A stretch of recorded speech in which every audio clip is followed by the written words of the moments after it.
الله الرحمن الرحيم الحمد لله رب العالمين والصلاة والسلام على سيد المرسلين وعلى آله وصحبه أجمعين ومن تبعهم بإحسان إلى يوم الدين. أعوذ بالله من الشيطان الرجيم. بسم الله الرحمن الرحيم. فاعلم أنه لا إله إلا الله. محترم حاضرین، ہم نے یہ پچھلے دروس میں پڑھا کہ مسلمان پر 4 چیزوں کا سیکھنا ضروری ہے. ان میں پہلی چیز علم حاصل کرنا. کون سا علم؟ رب کی معرفت، نبی صلی اللہ علیہ وسلم کی معرفت، اور تیسرے نمبر پر دین اسلام کی معرفت. ان تینوں چیزوں کی کچھ تفصیل گزر چکی ہے. شیخ محمد بن عبد الوہاب نے ان تینوں چیزوں کا ذکر کرنے کے بعد کہا بالادلہ. ان تینوں چیزوں کی معرفت دلائل کے ساتھ ہونی چاہیے. دلائل کے ساتھ. اہل شیخ روحیلی نے تشریح کرتے ہوئے کہا کہ بالادلہ کا عطف تینوں چیزوں کے ساتھ ہے، یعنی رب کی معرفت دلائل کے ساتھ ہو، نبی کی معرفت دلائل کے ساتھ ہو، اور دین اسلام کی معرفت دلیلوں کے ساتھ ہو. شیخ رحمہ اللہ بالادلہ کے لفظ سے اس بات کی جانب اشارہ کر رہے ہیں کہ یہ عظیم الشان دین کی جو بنیادیں اور عظیم الشان امور ہیں، ان میں تقلید نہیں چل سکتی، اور نہ ہی یہ بات چل سکتی ہے کہ لوگ جو بات کہتے تھے ہم نے سن کر بغیر علم اور عقیدے کے اس کو کہنا شروع کر دیا. کئی مرتبہ شیخ نے کہا کہ حضرت براء بن عازب کی لمبی چوڑی روایت میں کئی مرتبہ یہ بات گزری کہ قبر میں جو سوال ہوگا تو منافق اور کافر کیا کہے گا؟ ہا ہا لا ادری، ہائے ہائے میں نہیں جانتا. تمہارا رب کون ہے، تمہارا دین کیا ہے، تمہارے نبی کون ہے؟ ان سوالوں کے جواب میں وہ کہے گا، حالانکہ دنیا میں سنتا تھا لیکن وہ اس لیے جواب نہیں دے سکتا کہ وہ علم اور اعتقاد کے طور پر ان چیزوں کو اختیار نہیں کیے ہوئے تھا، اس لیے وہاں صحیح جواب کی توفیق سے محروم ہوگا.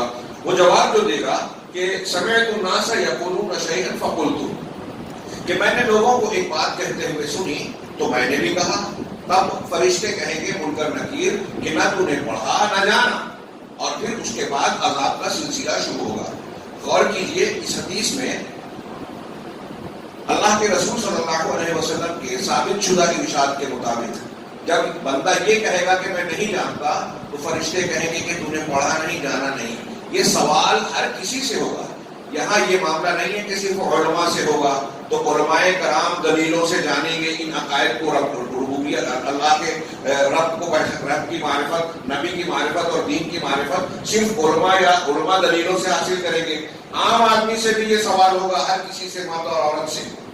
چنانچہ دلیل سے جب کوئی جانے گا، جان کر اس سے پہلے تفصیل گزری کہ اس کو بطور عقیدہ اختیار کرے گا، تب اس کو صحیح جواب کی توفیق ملے گی. یہ جواب جو منافق کا ہوگا یہ فائدہ مند نہیں ہوگا. چنانچہ ضروری ہے ایسا علم حاصل کیا جائے ان تینوں چیزوں کا جو صحیح اعتقاد کا نتیجہ دے.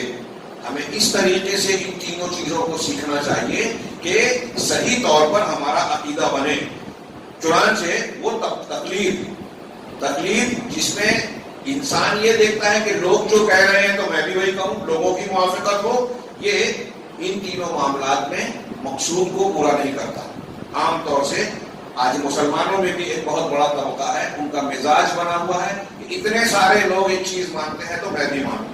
میں اکثر یہ بات سوال کرتا ہوں کہ دین کے معاملے میں یہ تو عقیدے کی بات ہے، اور میں اس سے پہلے ذکر کر چکا ہوں کہ جو مقلدین ہیں، اہل تقلید، حنفی، شافعی، حنبلی، مالکی، اگر وہ تقلید کو مانتے بھی ہیں تو یہ کہتے ہیں کہ عقیدے میں ان امور میں تقلید نہیں چلے گی، اس میں اختلاف نہیں. تو اب تقلید والا معاملہ دیکھیے تو بہت سارے لوگ، مثال کے طور پہ میں ایک بات بیان کرتا ہوں کہ 10 لوگوں کو پوچھیے کہ فلاں چیز کو مان رہے ہیں. اب اس میں سے کسی ایک کو پوچھیے کہ آپ کیوں مان رہے ہیں تو وہ کہتا ہے باقی 9 مان رہے ہیں اس لیے میں بھی مان رہا ہوں. دوسرے سے پوچھیے تو وہ کہتا ہے باقی 9 مان رہے ہیں اس لیے مان رہا ہوں. ہر کوئی یہی جواب دے رہا ہے، دلیل کسی کے پاس نہیں ہے. تو یہ معاملہ کم سے کم دین کی بنیادوں میں نہیں چلے گا، اس پر اہل تقلید کا بھی اتفاق ہے. چنانچہ ایسا علم ہونا ضروری ہے ان امور میں جس سے ہماری مراد ثابت ہو، مراد مقصود حاصل ہو، اور اس کو بطور عقیدے کے ہم اختیار کریں. شیخ کہتے ہیں کہ شیخ محمد بن عبد الوہاب نے الادلہ جو لفظ استعمال کیا، ادلہ دلیل کی جمع ہے، اہل علم کے نزدیک دلیل وہ چیز ہے جو مطلوب تک پہنچانے کی رہنمائی کرے، اور یہاں ادلہ سے مراد مصنف کا کلام صرف سمعی دلیلیں نہیں ہیں قرآن و حدیث کے جو ہم سنتے ہیں اس کو سمعی دلیلیں کہتے ہیں۔ یہاں شیخ محمد عبد الوہاب کا مقصود صرف سمعی دلیلیں نہیں ہیں بلکہ اس سے سمیع یعنی قرآن و حدیث کی دلیلیں بھی مراد ہیں اور عقلی دلیلیں بھی مراد ہیں۔ فَيَعْرِفُ الْعَبْدُ رَبَّهُ بِالْأَدِلَّةِ السَّمْعِيَّةِ فِي الْكِتَابِ وَالسُّنَّةِ، چنانچہ بندے کے لیے ضروری ہے کہ قرآن و حدیث میں جو منقول اور سمعی دلیلیں ہیں اس کے ذریعے سے بھی اللہ کو پہچانے، اور یہ بھی ضروری ہے، یہ بھی ہو سکتا ہے کہ کائنات میں جو ادلہ کونیہ ہیں عقلی دلیلیں ان کے ذریعے سے بھی رب کو پہچانے اور کائنات میں غور و فکر اور تدبر کرے، اللہ کی مخلوقات میں غور و فکر کرے، اس لیے کہ یہ ساری چیزیں اللہ کو اور اللہ کی توحید کو ثابت کرتی ہیں۔ اس سے پہلے کچھ حصہ گزر چکا ہے دنیا میں۔ ایک بات یہ بھی یاد رکھیے کہ ہم یہ دیکھتے ہیں مادی چیزوں میں کہ ہمیں اور آپ کو جتنی ضرورت ہے کسی چیز کی، اللہ تبارک و تعالیٰ کے قانون قدرت نے اس چیز کو ہماری ضرورت بلکہ ضرورت سے بڑھ کر اس کو مہیا کیا۔ ہوا کی ضرورت، سانس لینے کی ضرورت ہر وقت ہر جگہ ہے، تو آکسیجن ہر جگہ بکھری ہوئی ہے۔ پانی کی جس قدر ضرورت ہے اللہ تبارک و تعالیٰ نے جہاں جہاں انسانوں کی، حیوانات کی آبادی ہے وہاں پانی کی ضرورت فراہم کر رکھی ہے، ضرورت سے زیادہ فراہم کر رکھی ہے۔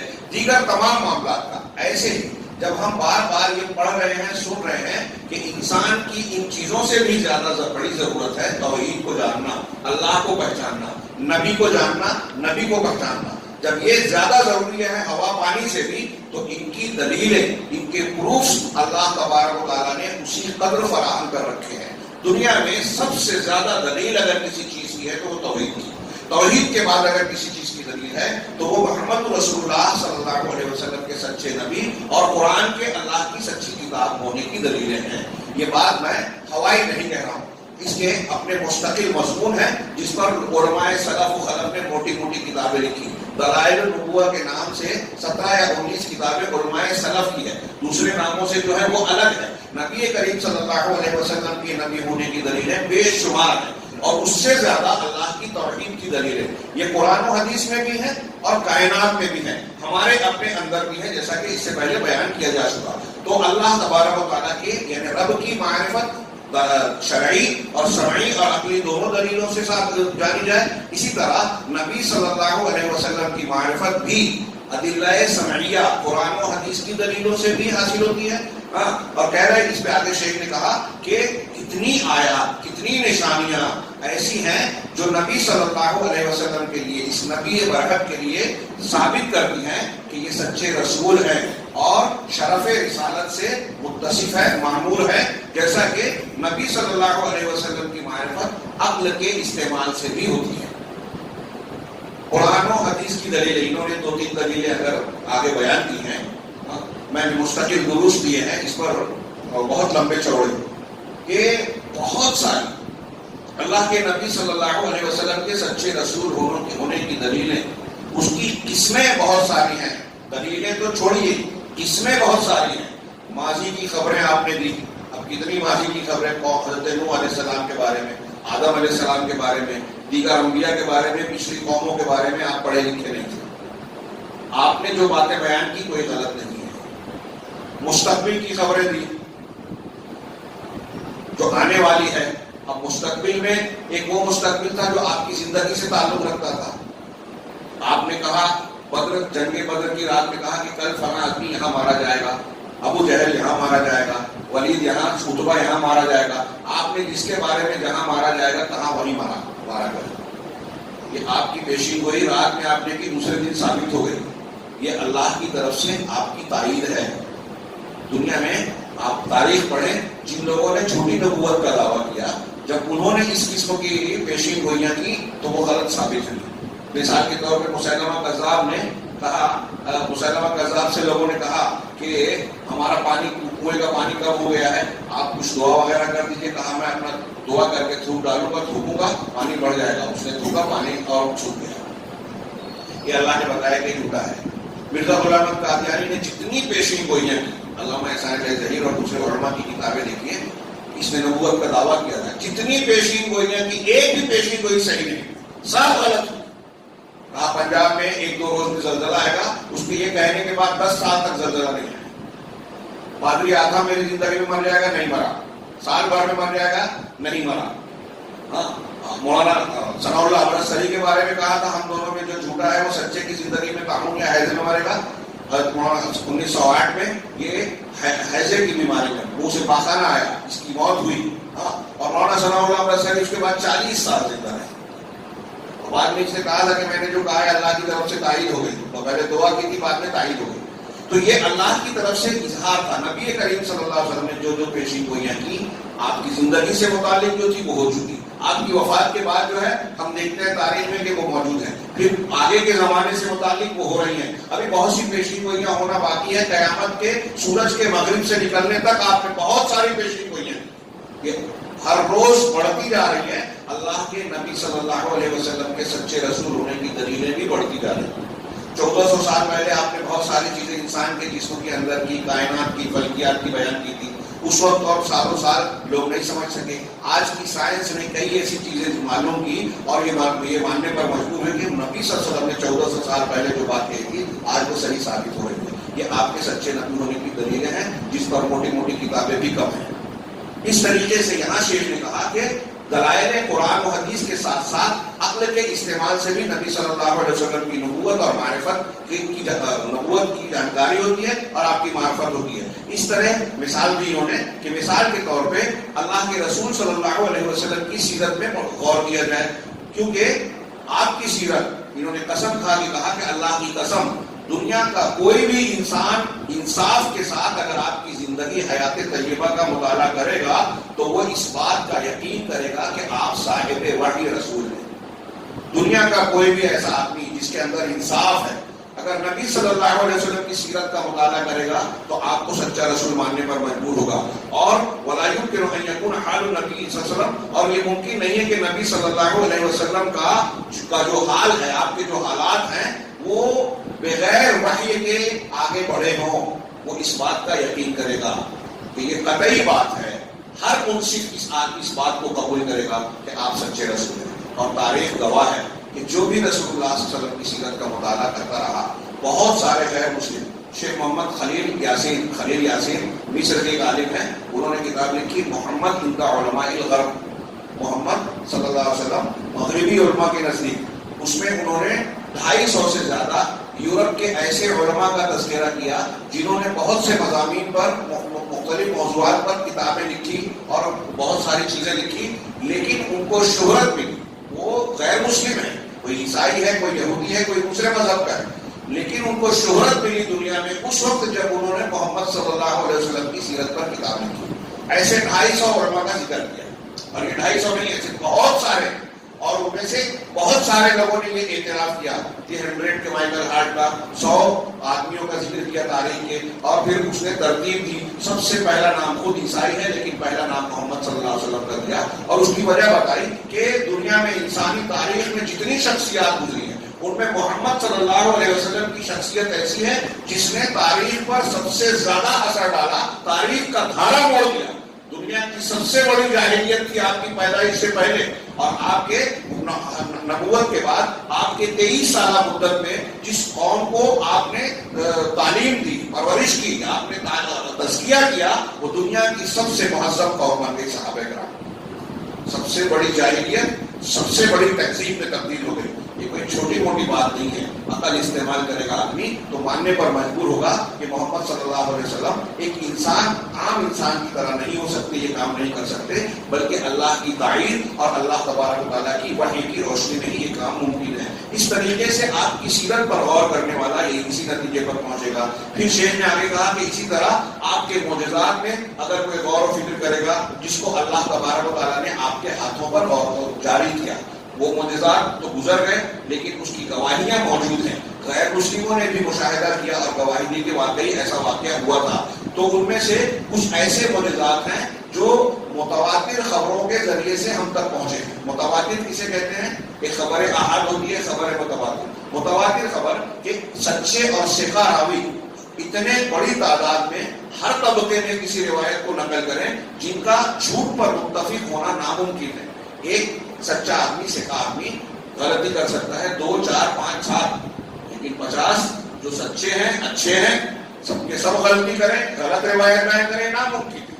تو ہر طبقے میں اللہ کے رسول صلی اللہ علیہ وسلم کے زمانے میں، پھر ان کے بعد ہر طبقے میں اتنی بڑی تعداد نے کوئی روایت نقل کی ہو جن کا جھوٹ پر متفق ہونا یا غلطی کرنا سب کے سب کا ناممکن ہو، اس کو ایسی روایت کو متواتر کہتے ہیں۔ قرآن ہم تک جو پہنچا ہے پورا کا پورا تواتر کے ساتھ پہنچا ہے، اور بہت ساری حدیثیں بھی ایسی ہیں جو متواتر ہیں۔ نبی صلی اللہ علیہ وسلم کے بہت سے معجزات ایسے ہیں جو متواتر ہیں، اور متواتر کے ذریعے سے جو خبر ملتی ہے، تواتر کے ساتھ جو خبر ملتی ہے، وہ یقین کا فائدہ دیتی ہے، مطلب وہ یقینی بات ہوتی ہے۔ ان میں سے کچھ ایسے معجزات ہیں جو آج بھی باقی ہیں، جیسے مثال کے طور پہ قرآن کریم۔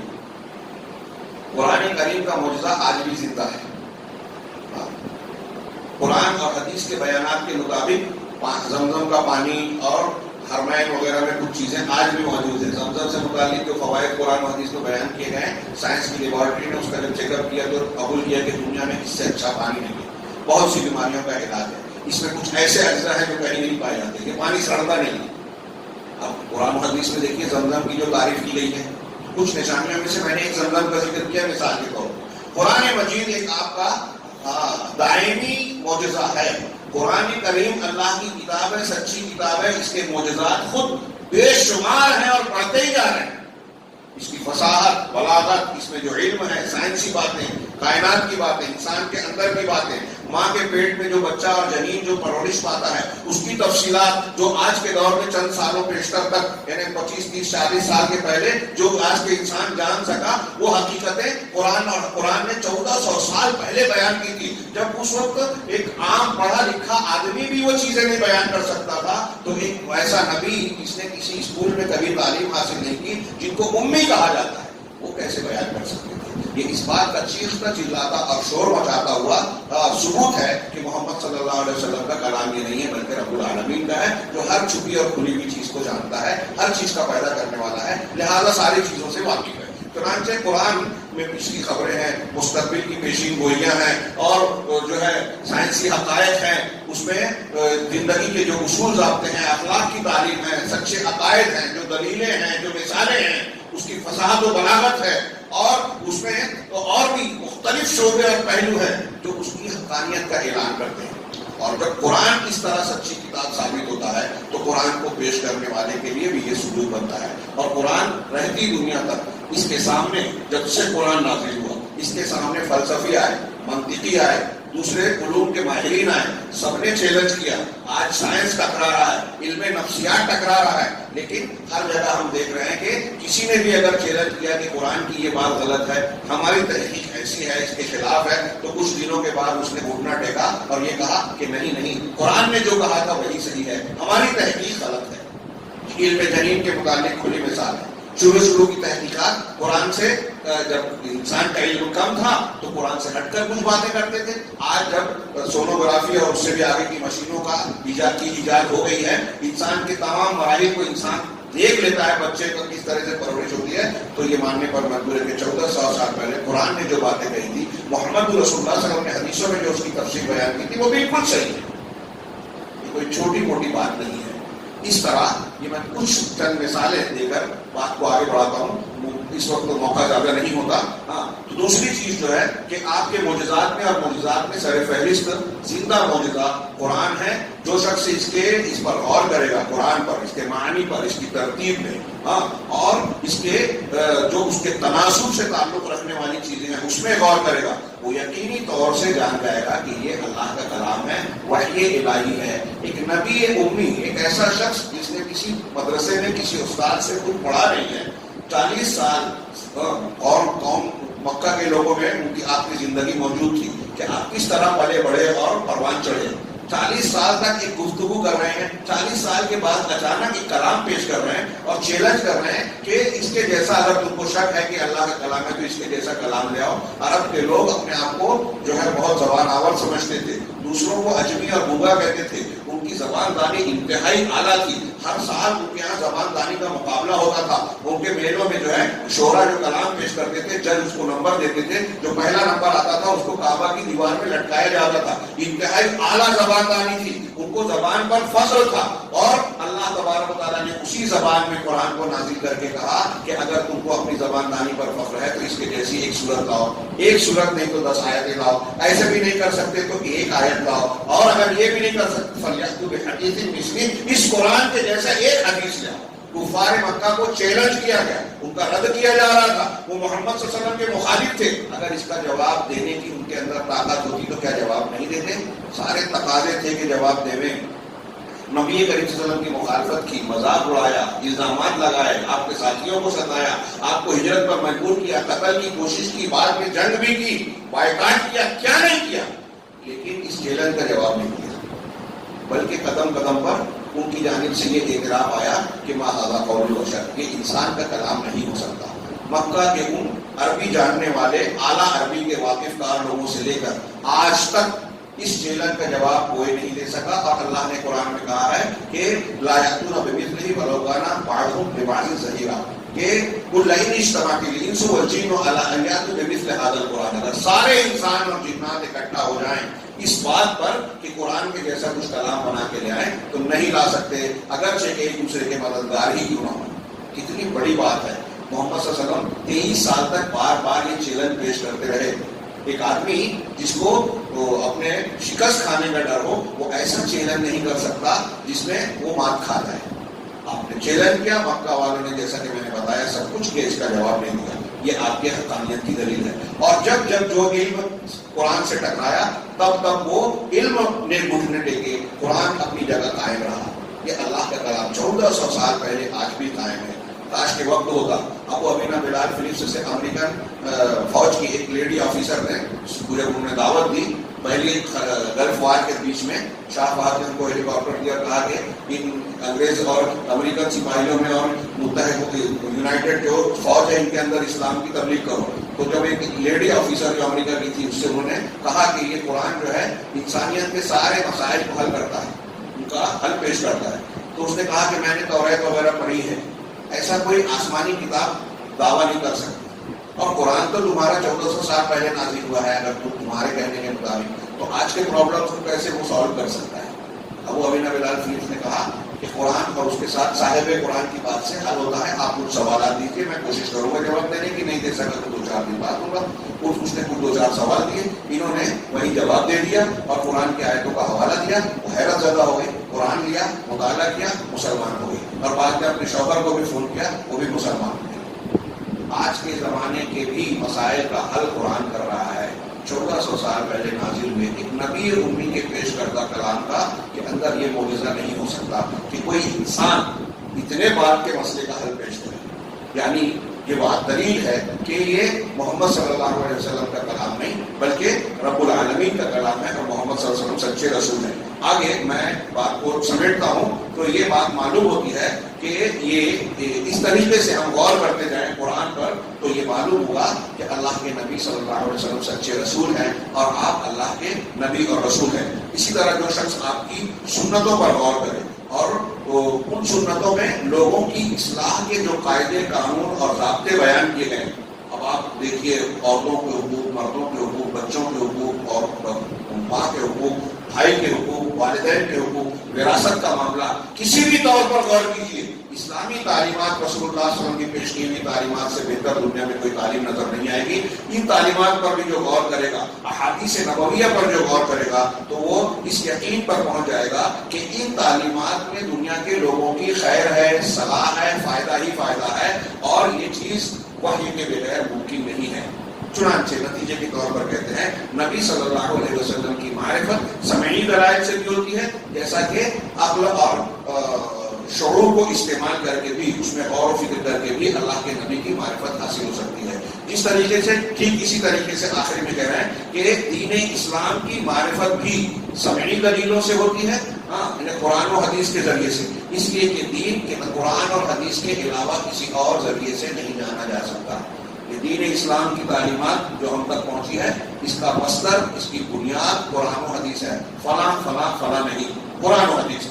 آگے شیخ نے کہا کہ میں کہتا ہوں کہ مصنف کا یہ قول کہ دلائل سے ان چیزوں کو جاننا چاہیے، یہ اس بات کی طرف اشارہ ہے کہ ان تینوں امور میں اللہ کی پہچان، رسول کی پہچان، دین اسلام کی بنیاد کی پہچان یہ تین چیز ایسی ہیں کہ ان تین چیزوں میں تقلید نہیں چلے گی، اور اس میں کوئی شک نہیں ہے، کیونکہ یہ بہت عظیم الشان امور ہیں، انسان کے اسلام اور دین کی بنیاد ہے۔ چنانچہ یہ کسی انسان کے لیے فائدہ مند نہیں ہے کہ ایسے امور میں دوسروں کے پیچھے آنکھ بند کر کے بغیر دلیل کے چلے، جس کو ہم تقلید کہتے ہیں۔ فیقول کما یقول غیرہ، چنانچہ تقلید کرتے ہوئے جو دوسرا کہہ رہا ہے وہ یہ بھی کہنے لگے بغیر کسی علم اور صحیح اعتقاد کے۔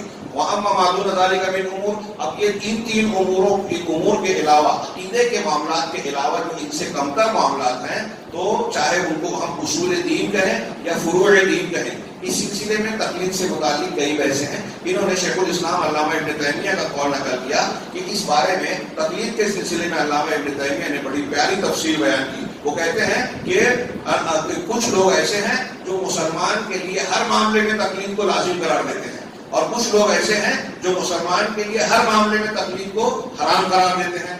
صحیح بات یہ ہے کہ یہ معاملہ انسان کی حالت کی طرف لوٹتا ہے۔ علامہ ابن تیمیہ کی بات کا مفہوم میں اپنے الفاظ میں بیان کر رہا ہوں، اور وقت کی قلت کی وجہ سے تیزی سے بیان کر رہا ہوں، اور غور سے سنیے کہ یہ تقلید والا معاملہ انسان کی حالت کی طرف لوٹتا ہے، اس لیے کہ انسان اگر علم پر دلائل کے ساتھ کسی چیز کو جاننے پر قادر ہے، ایک انسان اگر ایسا ہے جو دلائل کے ساتھ کسی چیز کو جان سکتا ہے اور مسائل کو مستنبط کر سکتا ہے، تو اب اس کے لیے یہی ضروری ہے کہ وہ دلائل کو جانے، استعمال کرے، اس کے لیے کسی کی تقلید کرنا جائز نہیں ہے۔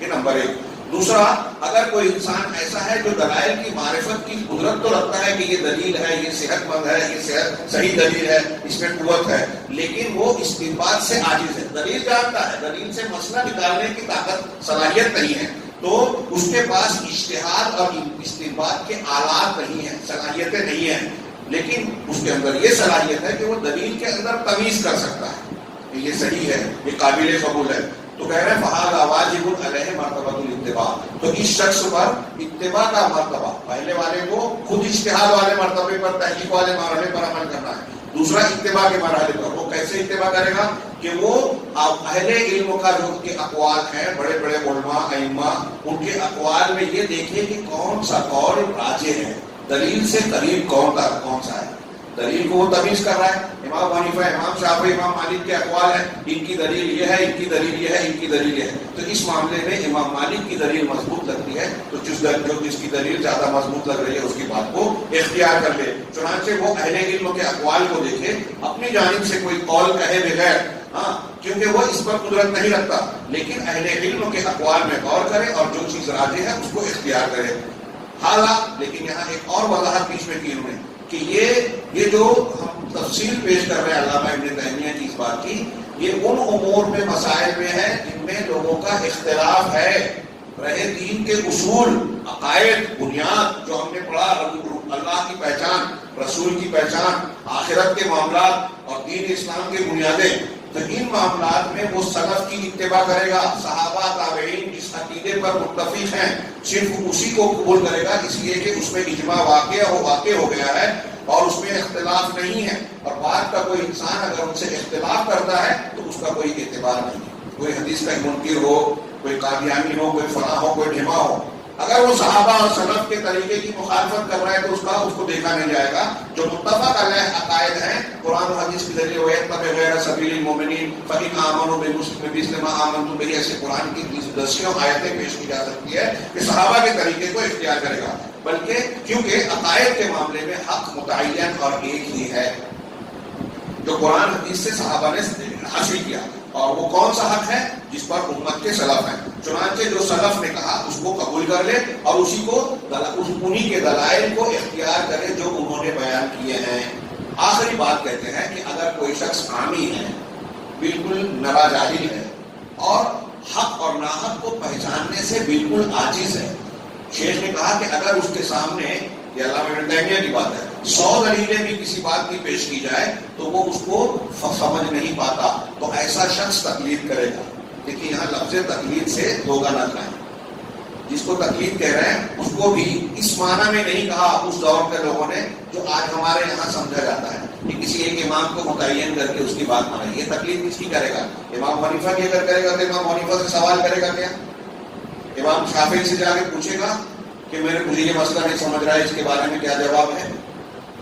تو تقلید کس کی کرے گا؟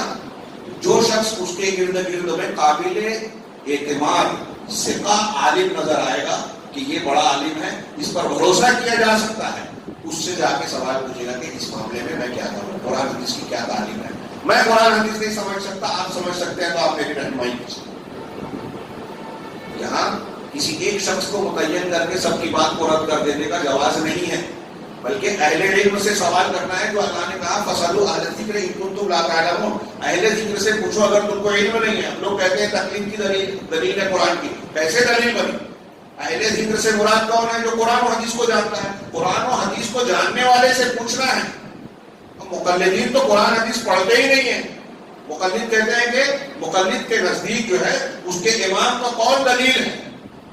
آگے ان کی کتابوں میں لکھا ہوا ہے، کوئی طنز و تعریض نہیں کر رہا ہوں، ان کے یہاں یہ لکھا ہے کہ مقلد کے لیے اس کے امام کا قول دلیل ہے. اور ہمارے لیے مسلمان کے لیے دلیل کیا ہے؟ قرآن اور حدیث.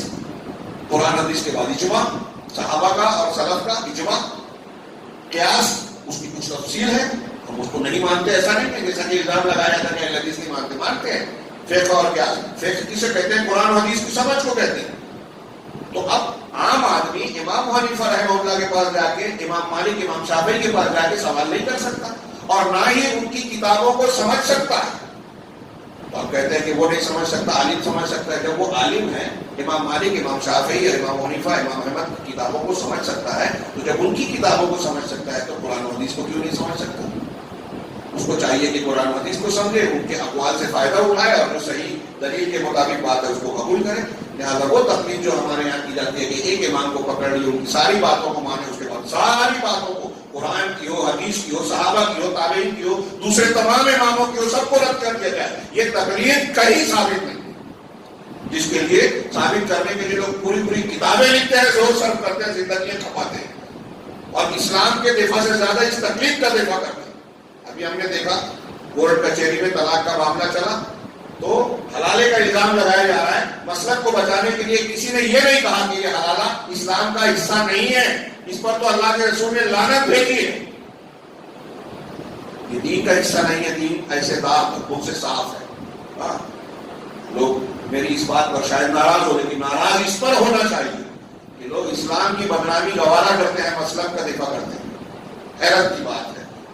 علامہ ابن تیمیہ نے دوسری جگہ لکھا کہ ایک سچا مومن قرآن حدیث کا دل دادا ہوتا ہے، اس کے لیے محبت کرتا ہے، اس کے لیے غصہ آتا ہے، اس کے لیے محبت ہوتی ہے. لیکن ایک جو بدعتی ہوتا ہے نا، وہ قرآن حدیث کی محبت نہیں رکھتا، وہ اپنے مسلک کا دفاع کرتا ہے، اپنی خواہشات کی پیروی کرتا ہے، اور یہ حق سے ہٹ جاتا ہے. یہ چھوٹی بات نہیں ہے. تو آپ اس بات کو مکمل کرو. یہ انہوں نے کہا کہ وہ جو شخص ہے نا عامی، جو دلائل کو نہیں سمجھ سکتا، وہ کسی سے عالم کو رخ کرے گا، اس سے دین کے مسائل پوچھے گا، اور اس کے لیے یہ جائز نہیں ہے کہ وہ رخصتوں کو تلاش کرے کہ کون سی چیز اختیار کرو تو مجھ کو آسانی ہو جائے، اور یہ بھی نہ ہو کہ فتوے میں تساہل کو اختیار کرے، بلکہ اس کے لیے واجب ہے کہ اس کے نزدیک دین میں جو عالم قابل ثقہ ہو اس سے پوچھے، اہل ذکر سے سوال کرے، اور اسے اہل ذکر جو اس کی عقل اور فہم کے مطابق جواب ہے اسے دیوے. ہو سکتا ہے کہ دلائل کو وہ نہیں سمجھ سکتا تو اس کو دلائل بیان کیے بغیر ہی اس کو سمجھانے کی کوشش کریں، کیونکہ وہ چیز جو سمجھ سکتا ہے اس کو وہ سمجھائے. تو کہا کہ یہ تقلید کے یہ لوگوں کے حالات ہیں. تو معاملات میں تقلید کرنے سے متعلق لوگوں کے حالات ہیں. یہ کن معاملات میں جو اسلام کے عظیم اصول سے ہٹ کر ہیں. اسلام کے عظیم اصول، خاص طور سے ہم نے جو 3 چیزیں پڑھی، رب کی معرفت، نبی کی معرفت، دین کی معرفت، اس میں تقلید نہیں چلے گی.